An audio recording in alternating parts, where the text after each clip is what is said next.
Hey guys, so welcome to Banned Book Week!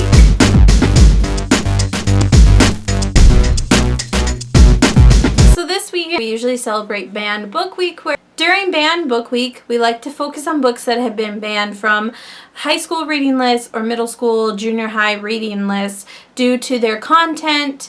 Supposedly due to their content. I'm going to be focusing on 5 different books this week. I'll be releasing a video each day this week focusing on a new book each day. I will have read these over several months, so if my background or anything changes or I change significantly, just be warned that I am filming these as I read the books so that everything is fresh in my mind and I can give you my opinions and everything as I'm reading it. So of course for each of the books I chose, I looked up why they were banned so that I could read them and just give my opinion as to whether I think they should have been banned from a reading list and, you know, stuff like that. So of course one of the most famous banned books of all time is going to be my first book of this week because it's very dear to my own heart, Harry Potter and the Sorcerer's Stone, and all these subsequent books.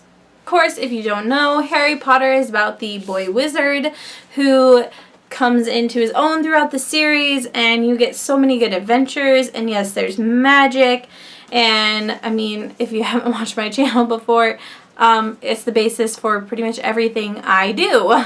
So the reason that Harry Potter was banned is as follows. One of the main reasons was promoting witchcraft, which honestly I think was J.K. Rowling's biggest mistake throughout this entire series. Naming your school Hogwarts School of Witchcraft and Wizardry. That, yes, if you don't read the books, I can get why that would be scary. Yeah, they're promoting witchcraft.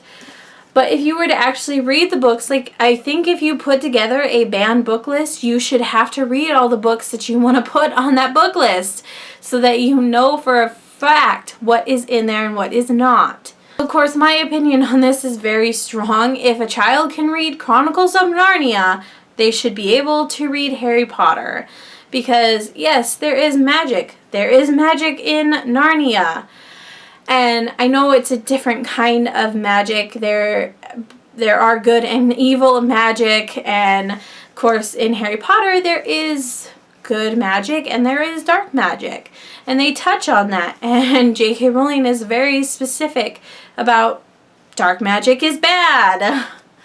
Another thing I don't think anyone who gets caught up on the witchcraft part focuses on is that J.K. Rowling never says that, yes, magic comes from this place. You have to call on this being or call on this spirit or call on the devil to make your magic work. The magic in Harry Potter is something you're born with. It's something that makes you different from everyone else. Like, you know, people are born with things that make them different from other people. Which I think was just another good example of J.K. Rowling saying everyone's different. Some people are going to be stronger than others, and some people will be weaker, but that doesn't mean, like, Neville, weaker in magic, but an amazing person. Malfoy, stronger in magic, horrible person. Another reason that Harry Potter was supposedly banned was that it sets bad examples. Rule breaking and lying. Okay, yeah, I get that. But tell me what book you're not going to find that in, what movie or TV show you're not going to find that in, and what kid doesn't rule break or lie. The important thing about Harry Potter is that J.K. Rowling shows you there are going to be consequences when you break rules or you lie. Yeah, sometimes it's to get you out of a sticky situation, which happens in real life. Lying sometimes is a necessity, even though you don't want to acknowledge that. But most of the time, if you lie, your lies are going to come around and they're going to bite you in the butt. And if you break rules, you're going to have to face consequences. And I mean, how many detentions is Harry Potter given in the book because he rule breaks? In the book, all the characters are pretty much held responsible for all the rules that they break and all the lies that they tell. I think that isn't focused on enough when you're actually really looking at the book. Another reason it was banned was it was labeled too scary. Yes, as the books go on, they get darker, but we're talking about Sorcerer's Stone. As far as too scary and too dark, Yeah, Harry Potter loses his parents, but I hate to break it to you, there are orphans out there, and yeah, there's this dark wizard that's after him, but in Sorcerer's Stone, it's not emphasized as much as it is in the later books. Mainly, the first book just focuses on introducing you to this wonderful world that Harry Potter gets to live in, and everything he gets to do, and everything he has to deal with. The dark and scary parts of this series, I don't feel they come on until later, and I don't think the first book should be judged by the other books, especially since it was the first book that was banned from schools, not the subsequent darker books. So another thing about Sorcerer's Stone that I think really got played down so that they could just say this is an evil book is J.K. Rowling's emphasis on unity and standing up for what you believe in, which especially in the times we live in, that's something that more kids need to read about. She really puts an emphasis on standing up for what you feel is right and not what you feel is easy, and uniting together with the people you can trust and believe the same things you believe, or even pulling together with people you might have differences with, but standing together for what's right. And I just really love that about this entire series, not just the first book. And I really think that should be talked about more. Now, the thing that breaks my heart is not only was this book banned in schools, but it was banned from libraries. It was publicly burned. I know that is a qualifier for a lot of banned books. Some of them were burned publicly, but this just really hurts my heart because Sorcerer's Stone, it's just, it's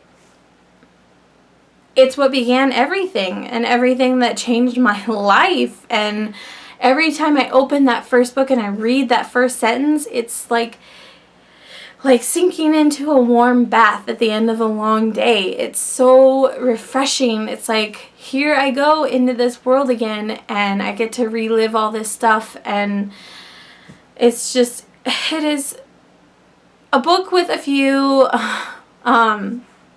things that are like, okay, well that's a little cheesy, or that doesn't make a whole lot of sense, but it's such a good book, and it leads to so many wonderful things. And I think if a parent would just give their child the opportunity to read this book and the rest of the series, they would get to see how this series can change a person's life, how they can take their hermit child who doesn't like to talk to people or have friends, and all of a sudden he gets into this series and he starts reading fan fiction and visiting Pottermore and watching videos on YouTube, and all of a sudden he has friends, tons of friends. So another reason that Banned Book Week is significant to me is that in high school, of course I was homeschooled, so after looking at the approved reading list for the local high school, which I used their curricular, I was like, Mom, do I really have to read this stuff? It's not good. And so finally she relented and just let me read what I wanted. And instead of sticking to the approved reading list and being bored out of my mind and not reading, when I switched to my own reading list, I was reading 2 books a week and loving it. And that's the whole point of reading, is to enjoy what you're doing. And when you do that, you will just gobble up books like crazy. And I think that's the main point of making reading a subject in school, or an emphasis in school, is to get kids reading.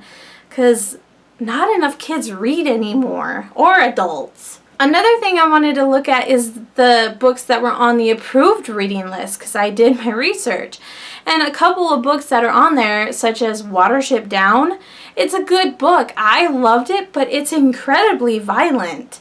So I don't understand how some violence is justified, but some isn't.